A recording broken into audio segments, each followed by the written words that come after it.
નમસ્કાર મિત્રો, સ્વાગત છે તમારું મારી ચેનલ પર એક નવા વિડીયોમાં।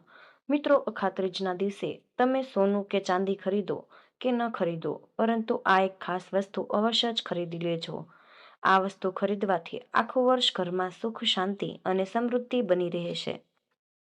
તો મિત્રો, અખાત્રીજના દિવસે સોના ચાંદીની ખરીદી કરવામાં આવે છે, પરંતુ આજે આપણે જોઈએ તો સોના ચાંદીના ભાવ એટલા બધા વધી ગયા છે કે દરેક લોકો આ દિવસે સોના ચાંદીની ખરીદી કરી શકે તેમ નથી। તો તે લોકોને કઈ શુભ વસ્તુની ખરીદી કરવી જોઈએ કે જેને સોનાની ખરીદી કર્યા સમાન જ માનવામાં આવે છે અને જે આપણા ઘરમાં એટલી જ સુખ સમૃદ્ધિ લાવે છે જેટલું સોનું ચાંદી લાવે છે। અને આ વસ્તુઓ એવી છે જેની ખરીદી દરેક લોકો પણ કરી શકે છે અને દરેક લોકોએ તેની ખરીદી ચોક્કસથી જ કરવી જોઈએ, કેમ કે અખાત્રીજને હિન્દુ ધર્મમાં સુખ, સંપત્તિ અને ધન વૈભવ વધારનાર એક જ મહાપર્વ માનવામાં આવે છે। એવી માન્યતા છે કે અખાત્રીજ પર કરવામાં આવતી પૂજા, જપ, તપ, ઉપાય વગેરેથી જ મળતા પુણ્યનું ક્યારેય પણ ક્ષય નથી થતું। માન્યતા છે કે અખાત્રીજ પર ધનની દેવી માતા લક્ષ્મીની સાથે ભગવાન શ્રી હરિ વિષ્ણુની પૂજા કરવા પર સાધકને અનંત ફળની પ્રાપ્તિ થાય છે અને તેના ઘરમાં હંમેશા જ સુખ, સૌભાગ્યનો વાસ બની રહે છે। અખાત્રીજ પર સોનાની ખરીદીને ખૂબ જ શુભ માનવામાં આવે છે, પરંતુ અમુક એવી શુભ વસ્તુઓ પણ છે જેને ખરીદવા પર સોનાની જેમ શુભતા પ્રાપ્ત થાય છે। તેમજ આ શુભ દિવસે અમુક ખાસ ઉપાય પણ કરવા જોઈએ। સાથે જ અમુક એવા વર્જિત કાર્યો પણ છે જે આપણે આ દિવસે ભૂલથી પણ ન કરવા જોઈએ। તો મિત્રો, આ બધી જ માહિતી આ ખાસ વિડીયોમાં તમને જણાવીશું। તો એની પહેલા મિત્રો, હું માતા લક્ષ્મી અને ભગવાન વિષ્ણુને પ્રાર્થના કરું છું કે જે કોઈ પણ આ વિડીયોને લાઈક કરશે અને ચેનલને સબસ્ક્રાઇબ કરશે તેના પર તમારી કૃપા હંમેશા બનાવીને રાખજો। તેમજ કમેન્ટ બોક્સમાં જય મા લક્ષ્મી, જય વિષ્ણુ જરૂરથી લખી દેજો અને આ વિડીયોમાં કાપીને કે અધૂરો છોડીને નહીં જતા, નહીંતર તમારા ઘરમાં ક્યારેય પણ સુખ સમૃદ્ધિ નહીં આવી શકે। તો મિત્રો, સનાતન ધર્મમાં વૈશાખ મહિનાની વિશેષ મહત્વ છે। હિન્દુ કેલેન્ડર મુજબ અક્ષય તૃતીયા વૈશાખ મહિનાના શુક્લ પક્ષની તૃતીયા તિથિએ ઉજવવામાં આવે છે। હિન્દુ ધર્મમાં અક્ષય તૃતીયાનો તહેવાર ખૂબ જ મહત્વપૂર્ણ માનવામાં આવે છે। આ વર્ષે અક્ષય તૃતીયાનો તહેવાર કઈ તારીખે છે અને કયા શુભ યોગ રચાઈ રહ્યા છે, વિશેષ જાણકારી મેળવવા માટે તમને જણાવી દઈએ। 29 એપ્રિલ 2025 થી સાંજે 5:31 થી અખાત્રીજ શરૂ થશે અને જે 30 એપ્રિલ 2025 ના રોજ બપોરે 2:12 વાગ્યે સમાપ્ત થશે। તો મિત્રો, ઉદય તિથિ અનુસાર અક્ષય તૃતીયાનો તહેવાર 30 એપ્રિલના રોજ ઉજવાશે। આ દિવસે પૂજાની સાથે ખરીદી કરવી ખૂબ જ શુભ રહેશે।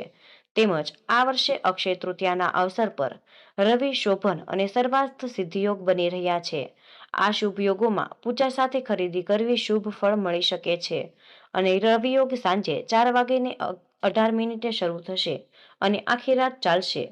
સાથે જ શોભન યોગ 29 એપ્રિલે બપોરે 3:53 થી 30 એપ્રિલે 12 વાગ્યા સુધી રહેશે। આ સાથે જ સર્વાર્થ સિદ્ધિ યોગ સાંજે 4:18 થી રહેશે 1 મે સુધી રહેશે। તો મિત્રો, આ દિવસે કયા કાર્ય ન કરવા જોઈએ તે વિશે પણ જાણી લઈએ, ત્યારબાદ ઉપાયો અને એક ખાસ વસ્તુ વિશે જાણીશું। એક, ધાર્મિક માન્યતા અનુસાર અક્ષય તૃતીયાના દિવસે લક્ષ્મી પૂજન દરમિયાન તુલસીના પાન અર્પણ ન કરવા જોઈએ। આ પ્રકારે અર્પણ કરવાથી મા લક્ષ્મી નારાજ થઈ જાય છે। નંબર 2, જો તમે મા લક્ષ્મીની સાથે નારાયણને પણ પ્રસન્ન કરવા માંગો છો તો આ દિવસે માંસ, મદિરા, લસણ, ડુંગળી તથા તામસિક ભોજન ના કરવું જોઈએ। આ દિવસે આ તમામ વસ્તુનું સેવન કરવાથી નાણાકીય નુકસાન થાય છે। સાથે જ નંબર 3, આ દિવસે ચોરી, દુર્વ્યવહાર, જુગાર, ખોટું ના બોલવું તથા ખોટા કામ ન કરવા જોઈએ। આ પ્રકારે કરવાથી ધનનો નાશ થાય છે, ઉપરાંત તમે પાપના પણ ભાગી બની શકો છો। આ દિવસે જે પણ પાપ કરવામાં આવે તે હંમેશા તમારી સાથે જ રહે છે અને તમારી મુશ્કેલીઓનો સામનો કરવો પડી શકે છે। નંબર 4, આ દિવસે પૂજાઘર, તિજોરી, કિસાન કોણ, દરવાજા અને બારીની સફાઈ જરૂરથી કરવી જોઈએ। મા લક્ષ્મી ગંદકીવાળી જગ્યા ઉપર નિવાસ નથી કરતા। આ કારણોસર અક્ષય તૃતીયાના દિવસે તિજોરી ગંદી ન રાખવી જોઈએ। તેથી જ ઘરમાં બને ત્યાં સુધી સાફ સફાઈ તમારે જરૂર રાખવી જોઈએ। અને મિત્રો, જ્યોતિષશાસ્ત્ર અનુસાર અક્ષય તૃતીયાના દિવસે કોઈ પણ વ્યક્તિને ઉધાર ન આપવું જોઈએ। આ દિવસે કોઈ પણ પ્રકારનું નાણાકીય લેવડ દેવડ ના કરવું જોઈએ। નહીંતર મા લક્ષ્મી ઘર છોડીને હંમેશા માટે જતા રહે છે અને રીત છે આ. નંબર 6, સનાતન ધર્મમાં અક્ષય તૃતીયાના દિવસે સોનું ખરીદવાની એક પ્રથા છે. આ દિવસે સોનું જરૂરથી ખરીદવું જોઈએ અને વાસણની ખરીદી ન કરવી જોઈએ.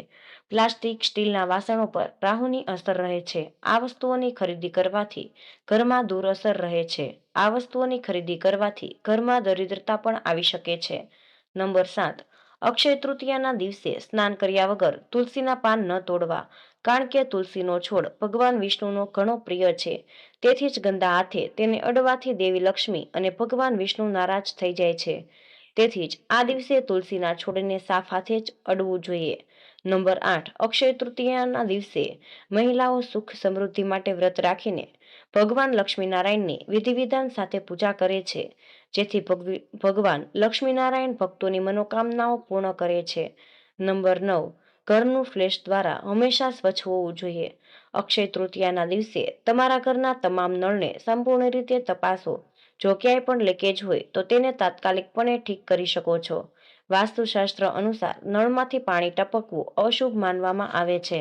નંબર 10, ઘર હોય, દુકાન હોય કે ઓફિસ, દરેક જગ્યાએ ઉત્તર કે પૂર્વ દિશામાં પૈસા રાખવાનો પ્રયાસ કરો. ઘરની તિજોરી અથવા કોઈ પણ મૂલ્યવાન બોક્સને પણ હંમેશા ઉત્તર અથવા પૂર્વ દિશામાં જ રાખવું જોઈએ. વાસ્તુ અનુસાર આ દિશા પૈસા રાખવાથી આર્થિક સમસ્યાઓ નથી થતી. નંબર 11, અક્ષય તૃતીયાના દિવસે ઘરની ઉત્તર દિશામાં જ અરીસો લગાવવો જોઈએ, કારણ કે આ દિશા શુભ માનવામાં આવે છે અને અરીસાને ઉત્તર દિશામાં રાખવાથી ઘરમાં સકારાત્મક ઉર્જા આવે છે, જેનાથી ઉંમર અને ધનમાં પણ વધારો થાય છે. નંબર 12, અક્ષય તૃતીયા પર સાંજે ઘરના મુખ્ય દરવાજાની બંને બાજુ ઘીનો દીવો પ્રગટાવો. દીવો પ્રગટાવતી વખતે ધ્યાનમાં રાખો કે દીવો દક્ષિણ તરફ જોવો જોઈએ. આવું કરવાથી કર્મદેવી લક્ષ્મી આવે છે. નંબર 13, જ્યોતિષશાસ્ત્ર અનુસાર અક્ષય તૃતીયાના દિવસે કોઈ પણ પ્રકારનું લેવડ દેવડ ના કરવું જોઈએ. લક્ષ્મી ઘર છોડીને જતા રહે છે. નંબર 14, અક્ષય તૃતીયાના શુભ દિવસે ઘરમાં કોઈ પણ ખૂણામાં અંધારું ન થવા દેવું. જે ભાગોમાં અંધારું હોય ત્યાં દીવો પ્રગટાવવો જોઈએ. આમ કરવાથી મહાલક્ષ્મીની કૃપા હંમેશા બની રહે છે. નંબર 15, અક્ષય તૃતીયાના દિવસે વ્યક્તિએ માત્ર સાત્વિક આહાર જ લેવો જોઈએ. તેનાથી માનસિક શાંતિ મળે છે. અક્ષય તૃતીયાના દિવસે ધનની દેવી લક્ષ્મીની પૂજા કરવાની પરંપરા છે. મિત્રો, અક્ષય તૃતીયાની તિથિને અવિશ્વસનીય શુભ સમય માનવામાં આવે છે. પંચાંગના દર્શન કર્યા વિના કોઈ પણ શુભ કાર્ય કરી શકાય છે. તે કાર્યો કરવા જ જોઈએ. આ વખતે અક્ષય તૃતીયા 30 એપ્રિલ અને બુધવારના રોજ ઉજવવામાં આવે છે. આ દિવસે સ્થાયી પરિણામ પણ આવે છે. શુભ કાર્ય કરવા માટે પંચાંગની સલાહ લેવાની પણ નથી જરૂર. અક્ષય તૃતીયા પર શુભ કાર્યો કરવામાં આવે છે, પરંતુ કેટલાક એવા કાર્યો છે જેને કરવાથી માત્ર સુખ અને શાંતિ રહે છે. અક્ષય તૃતીયા પર શુભ કામ કરવાથી ધનની પ્રાપ્તિ થશે અને બધું જ મંગળ રહે છે. નંબર 1, અક્ષય તૃતીયાના દિવસે ભગવાન વિષ્ણુ અને માતા લક્ષ્મીની પૂજા યોગ્ય રીતે કરવી જોઈએ. અને ભગવાન વિષ્ણુની પૂજા કરવી જોઈએ. માતા લક્ષ્મીને સફેદ અને ગુલાબી ફૂલ અર્પિત કરવા જોઈએ. દીવો પ્રગટાવો અને ભગવાન વિષ્ણુ અને દેવી લક્ષ્મીની પૂજા કરવી જોઈએ. નંબર 2, અક્ષય તૃતીયાના દિવસે તમારે વિષ્ણુ સહસ્ત્રનામ અને શ્રી સૂક્તનો પાઠ અવશ્ય જ કરવો. આનાથી ધન અને પદની પ્રાપ્તિ થવા લાગશે. અને તમારા જીવનમાં જે લોકો લાંબા સમયથી કોઈ રોગોથી પીડાતા હોય, તેમણે અક્ષય તૃતીયાના દિવસે રામ રક્ષા સ્ત્રોતનો પાઠ જરૂર કરવો જોઈએ. નંબર 3, અક્ષય તૃતીયાના દિવસે નાળિયેરને કબાટ અથવા તો તિજોરી જેવી જગ્યાએ એક લાલ કપડામાં બાંધીને તિજોરીમાં રાખવું જોઈએ. આમ કરવાથી ધન સારી એવી વૃદ્ધિ થાય છે અને અટવાયેલા પૈસાની પ્રાપ્તિ થાય છે. નંબર 4, અક્ષય તૃતીયાના દિવસે પિતૃઓના નામ પર દાન અને પ્રસાદ ધરવાનું અને આ દિવસે પિતૃઓના નામ પર શ્રાદ્ધ કરવાનું એક વિશેષ મહત્વ છે. તો તેનું એક વિશેષ મહત્વ તો છે જ, પણ તેની સાથે જ પિતૃઓના નામ પર દાન કરવાથી તમને અખંડ ફળ મળે છે અને પિતૃદોષથી પણ મુક્તિ મળી જાય છે. નંબર 5, અક્ષય તૃતીયાના દિવસે પવિત્ર નદીઓમાં સ્નાન કરવાનું એક વિશેષ મહત્વ છે. અક્ષય તૃતીયાના દિવસે તીર્થ સ્નાન કરવાથી મનુષ્યને દરેક ક્ષેત્રમાં સફળતા મળે છે અને આયુષ્ય પ્રાપ્ત થાય છે. નંબર 6, અક્ષય તૃતીયાના દિવસે શ્રી રામચરિત્ર માનસ અને અરણચણ કાંડનો પાઠ કરવો ખૂબ જ શુભ માનવામાં આવે છે. ભગવાન શ્રીરામના આશીર્વાદ મળે છે. તેની સાથે જ જીવનમાં આગળ વધવાનો માર્ગ પણ મોકળો થઈ જાય છે. નંબર 7, અક્ષય તૃતીયા પર તાંબા અથવા પિત્તળ જેવા સોના, ચાંદી અથવા ધાતુથી બનેલી વાસણ ઘરમાં લાવવું જોઈએ. તેને ચોખાથી ભરીને ઘરમાં એવી જગ્યાએ રાખવું જ્યાં ધન રાખવામાં આવે છે. તેનાથી ઘરમાં સુખ સમૃદ્ધિ આવે છે અને ઘરમાં ક્યારેય પૈસાની કમી નથી આવતી. નંબર 8, એક થાળીમાં કેસરનું સ્વસ્તિક બનાવો. તેના પર મહાલક્ષ્મી યંત્ર સ્થાપિત કરો અને તેના પર તેલ અથવા ઘીનો દીવો કરો. કમળગઠ્ઠાની માળા લો અને મંત્રનો જાપ કરો, જેનાથી સિદ્ધિ અને બુદ્ધિ બધે દેવી જ મળે.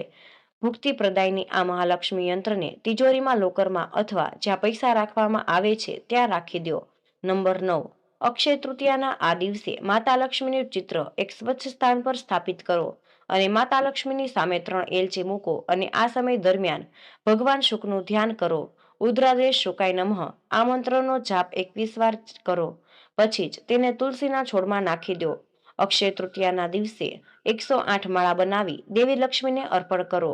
જ્યોતિષશાસ્ત્ર અનુસાર આ ઉપાય કરવાથી દેવી લક્ષ્મી પોતાના ભક્તોની તમામ મનોકામના પૂર્ણ કરે છે. મિત્રો, જો તમે આ શુભ દિવસે સોનું કે ચાંદી ન ખરીદો, પણ આ વસ્તુ અવશ્ય જ ખરીદીને લાવજો.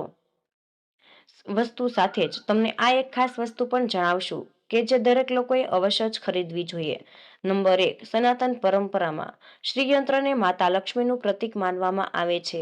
માન્યતા છે કે ઘરમાં વિધિ વિધાનથી સ્થાપિત શ્રીયંત્રની પૂજા થાય છે તેના ઘરમાં ભંડાર હંમેશા જ ભરેલા રહે છે.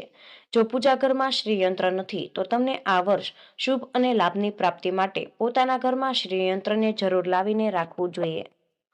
તેનાથી પણ આપણા ઘરમાં લક્ષ્મીજીની કૃપા બને છે. જો આપણા ઘરમાં પહેલેથી જ શ્રીયંત્ર હોય તો બીજી શ્રીયંત્ર ખરીદવાની નથી જરૂર. આ દિવસે શ્રીયંત્રની પૂજા સ્થાનમાં રાખીને તેનું પૂજન કરવું જોઈએ. શ્રી સ્ત્રોતમનો પાઠ કરવો અને આવું કરવાથી મહાલક્ષ્મીની આપણા ઘર પર કૃપા બની રહે છે અને ધન સંબંધિત સમસ્યાથી છુટકારો મળી જાય છે. નંબર 2, ધાર્મિક શાસ્ત્રો અનુસાર અખાત્રીજના દિવસે કોડી ખરીદવી ખૂબ જ શુભ માનવામાં આવે છે. કેમ કે કોડી કે લક્ષ્મીજીનું પ્રતીક છે. એ લક્ષ્મીજીને અર્પણ કરવાની એક વસ્તુ છે અને મા લક્ષ્મીને અતિ પ્રિય છે. તેમાં પણ ધનની દેવી એવી માતા લક્ષ્મીની પૂજામાં ચડાવવામાં આવતી પીળી કોડીને ખૂબ જ શુભ માનવામાં આવે છે. એવી માન્યતા છે કે જો કોઈ પણ વ્યક્તિ માતા લક્ષ્મીની પ્રિય વસ્તુ એવી પીળી કોડીને અખાત્રીજના દિવસે ખરીદીને પોતાના ઘરમાં લાવે છે તો મિત્રો તેનાથી સોનાની જેમ શુભ ફળ પ્રાપ્ત થાય છે.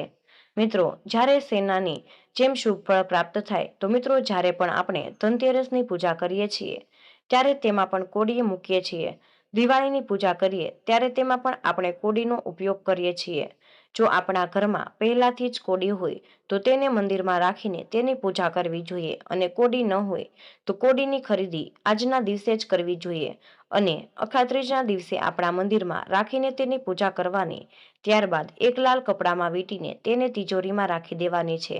આવું કરવાથી તમારી તેની પૂજા કરવી જોઈએ અને કોડી ન હોય તો કોડી ખરીદી આ દિવસે જ લાવવી જોઈએ અને મંદિરમાં રાખી લાલ કપડામાં વીંટીને તેની તિજોરીમાં રાખી દેવી જોઈએ. આવું કરવાથી તમારી તમામ સમસ્યા એટલે કે ધન સંબંધિત સમસ્યા હશે તે થોડા જ સમયમાં દૂર થઈ જશે અને આપણા ઘરમાં લક્ષ્મીજીનો વાસ થશે.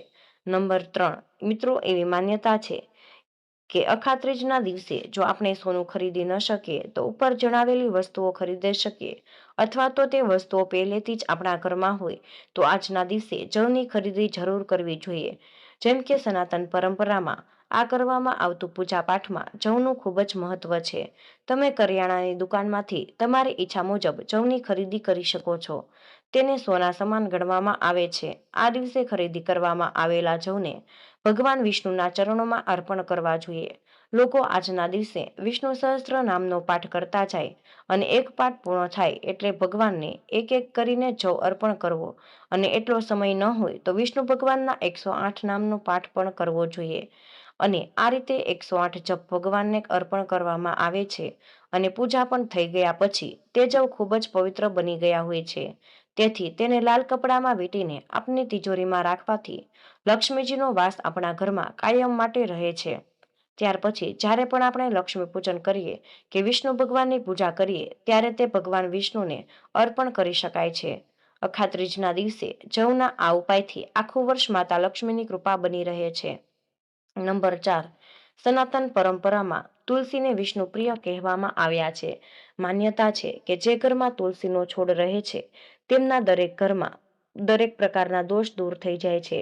તેમના પર લક્ષ્મીને નારાયણ બનીને કૃપા વરસે છે. એવામાં સુખ અને સૌભાગ્યને મેળવવા માટે અખાત્રીજ પર પોતાના ઘરમાં તુલસીનો છોડ લઈને આવવો જોઈએ. તમે ઈચ્છો તો તેની સાથે શમીનો છોડ પણ લઈ આવો છો. નંબર 5. મિત્રો, જ્યારે પણ વિષ્ણુ ભગવાનની પૂજા હોય કે અન્ય દેવી દેવતાની પૂજા હોય ત્યારે તમારે દક્ષિણાવતી શંખનો ઉપયોગ કરવો જોઈએ. તેમાં ગંગાજળ ભરીએ છીએ અને પૂજા તથા આરતી પૂર્ણ થઈ જાય ત્યાર પછી તેમાં ભરેલું જળ આપણે આખા ઘરમાં છાંટીએ છીએ, જેનાથી આપણા ઘરમાં રહેલી નકારાત્મક શક્તિ દૂર થઈ જાય છે અને દેવી દેવતાઓનું આપણા ઘરમાં આગમન થાય છે. આ માટે દક્ષિણાવતી શંખને ખૂબ જ શુભ માનવામાં આવે છે. તેમજ સનાતન પરંપરામાં શંખને માતા લક્ષ્મીના ભાઈના રૂપમાં માનવામાં આવ્યા છે, કારણ કે તેમની ઉન્નતિ અને સમુદ્ર મંથન વખતે જ થઈ હતી. તેથી જ અખાત્રીજના દિવસે દક્ષિણાવતી શંખની ખરીદી કરવામાં આવે છે, જેને આપણે ઘરના પૂજા સ્થાનમાં રાખીએ છીએ, એટલે કે ઘરના મંદિરમાં રાખીએ તો વધુ ઉત્તમ માનવામાં આવે છે. પૂજા સ્થાનમાં રાખી શકીએ નહીં તો મિત્રો એવી જગ્યાએ પણ રાખી શકો જ્યાં આપણે ધાર્મિક વસ્તુઓ રાખતા હોય. આવી મહત્વના દિવસો આવે ત્યારે તેની પૂજા કરવાની છે. આમ કરવાથી આપણા ઘરમાં સુખ સમૃદ્ધિ બની રહે છે. નંબર 6. અખાત્રીજના દિવસે જો તમે સોનું ચાંદી ન ખરીદ્યો તો ચાંદીની વસ્તુ પણ ખરીદી શકો છો. સોનાની જેમ ચાંદી પણ પવિત્ર ધાતુ માનવામાં આવે છે. અખાત્રીજના દિવસે ચાંદીનો સિક્કો કે અન્ય કોઈ સામાન ખરીદી શકો છો. નંબર 7. તેમજ આ દિવસે ખાસ કરીને માટીના વાસણોની પણ ખરીદી કરવામાં આવે છે. માટીના વાસણોની કિંમત સોનાની સરખામણીમાં આપણે ઘણી વધી ગઈ છે. એટલી સસ્તી હોય પરંતુ આજના દિવસે તેની ખરીદી કરવી સોના જેટલી જ એક સમાન માનવામાં આવે છે. આજના દિવસે માટીના કોઈ પણ વાસણ ખરીદી લો, તાવડી લો, માટીની કોઈ પણ વસ્તુ આપ આ દિવસે ખરીદી શકો છો. એવું માનવામાં આવે છે કે માટીનો ઘડો ઘરે લાવીને તેમાં શરબત ભરીને દાન કરવાથી અનેક ગણું શુભ ફળ મળે છે. નંબર 8. આ સિવાય આપણે સાવરણીની ખરીદી પણ કરી શકો છો. સાવરણીની પણ લક્ષ્મીજીનું પ્રતીક માનવામાં આવે છે. સાવરણી માતા લક્ષ્મીનું પ્રતીક હોવાથી અખાત્રીજના દિવસે જો સાવરણીની ખરીદી કરવામાં આવે તો માતા લક્ષ્મીને આપણા ઘરમાં વાસ થાય છે અને માતા લક્ષ્મી ખુશ થઈ જાય છે. આજના દિવસથી તે નવી સાવરણીનો ઉપયોગ જ કરવો જોઈએ. નંબર 9. અક્ષય તૃતીયા પર તમે સોના ચાંદી ઉપરાંત જમીન, મકાન અને વાહન વગેરે વસ્તુઓ પણ ખરીદી શકો છો. એવું કહેવાય છે કે જે લોકો આ તિથિએ આ વસ્તુ ખરીદે છે તેમને સુખ સમૃદ્ધિ પ્રાપ્ત થાય છે. આ ઘરમાં દેવી લક્ષ્મીનો વાસ રહે છે. તો મિત્રો, અખાત્રીજના દિવસે જો સોનું ચાંદી ન ખરીદો તેમજ ઉપર જણાવેલું કોઈ જ વસ્તુ ન ખરીદો તો આ એક વસ્તુ અવશ્ય જ ખરીદી લેવાની છે. મિત્રો, આ ખાસ વસ્તુ છે સિંધો મીઠું અથવા તો સાદું મીઠું, જેનો ઉપયોગ આપ રસોઈમાં કરતા હોય. ચૈત્ર મહિનામાં મીઠું ખરીદવામાં નથી આવતું. જેટલું ચૈત્ર મહિનામાં મીઠું ખરીદવાનું અશુભ માનવામાં આવે છે તેટલું જ શુભ અખાત્રીજના દિવસે શુભ માનવામાં આવે છે. એટલા માટે જ આગળ જણાવેલી વસ્તુ ન ખરીદો તો માત્ર આજના આ દિવસે અડધો કિલો કે કિલો મીઠાની ખરીદી જરૂર કરજો. તેનાથી ઘરની સુખ સુવિધામાં વધારો થાય છે, આપણા ઘરમાં શાંતિનું વાતાવરણ બન્યું રહે છે અને તણાવ દૂર થઈ જાય છે. એટલા માટે જ બીજી કંઈ પણ વસ્તુ ખરીદી ન કરો તો મીઠાઈની ખરીદી અવશ્ય જ કરવી જોઈએ. મિત્રો, આ જાણવું જરૂરી છે કે અખાત્રીજના દિવસે કઈ વસ્તુ ખરીદવી ન જોઈએ. અખાત્રીજના દિવસે છરી, કાતર, કુહાડી જેવી તીક્ષ્ણ વસ્તુઓ ખરીદવાનું ટાળવું જોઈએ. એવું માનવામાં આવે છે કે આ ઘરમાં તણાવ, ઝઘડા અને વિખવાદ લાવે છે. આવી વસ્તુઓ ઘરે લાવવાથી શાંતિ ભંગ બની જાય છે અને મન અશાંત રહેવા લાગે છે. તેથી જ આ શુભ દિવસે આ લાવવાનું નિષેધ માનવામાં આવે છે. અખાત્રીજનો દિવસ એક પવિત્ર શુભ દિવસ છે જ્યારે કાળા રંગને તામસિક ઉર્જાનું પ્રતીક માનવામાં આવે છે. આ દિવસે કાળા કપડાં, કાળા શૂઝ, બેગ, ફર્નિચર અથવા ઇલેક્ટ્રોનિક સામાન ન ખરીદવો. તેનાથી નકારાત્મક ઉર્જામાં વધારો થઈ જાય છે અને દેવી લક્ષ્મીની કૃપામાં અવરોધ બની જાય છે. અક્ષય તૃતીયા પર વાસણ ખરીદવા શુભ માનવામાં આવે છે, પરંતુ સ્ટીલ અને એલ્યુમિનિયમથી બનેલી વસ્તુ ન લેવી જોઈએ. તેના બદલે ચાંદી, તાંબુ, પિત્તળ અથવા કાંસાના વાસણો ખરીદવા જોઈએ. આ ધાતુ શુભતા, સ્વચ્છતા અને સંપત્તિનું પ્રતીક છે. આ દિવસે કેક્ટસ, બબલ જેવા કાંટાળા છોડને ઘરમાં ન લાવવા જોઈએ. આ છોડ વાસ્તુદોષ ઉત્પન્ન કરે છે અને ઘરમાં રૂકાવટ લાવે છે. તેના બદલે તુલસી, મની પ્લાન્ટ, આમળા જેવા શુભ છોડ ખરીદી શકો છો. અખાત્રીજના દિવસે ખરીદી ઉપરાંત આ કોઈ પણ પ્રકારનું શુભ કાર્ય પણ કરી શકો છો.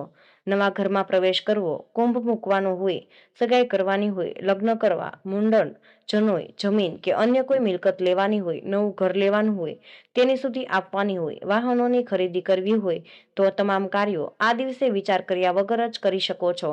તો મિત્રો, આ તમારા માટે ખૂબ જ મહત્વપૂર્ણ માહિતી છે. એને કમેન્ટ બોક્સમાં જય શ્રી કૃષ્ણ અવશ્ય લખી દેજો. તમને વિનંતી છે કે હજુ સુધી વિડીયોને લાઈક ન કર્યો હોય, વિડીયોને લાઈક કરી ચેનલને સબસ્ક્રાઇબ જરૂર કરજો. જય શ્રી કૃષ્ણ. રાધે રાધે. ધન્યવાદ.